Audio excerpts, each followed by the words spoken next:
Hi friends, welcome to my channel Telugu English పాఠశాల.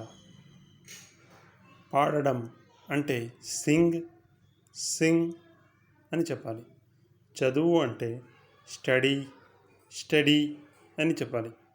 నిలబడు అంటే స్టాండ్ అని చెప్పాలి.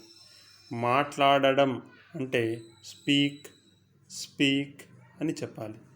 ప్రారంభించడం అంటే స్టార్ట్ అని చెప్పాలి. తెలియజేయడం అంటే స్టేట్ అని చెప్పాలి. సరఫరా చేయడం అంటే సప్లై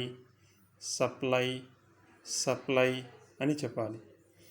విజయం సాధించడం అంటే సక్సీడ్ అని చెప్పాలి. Thank you friends.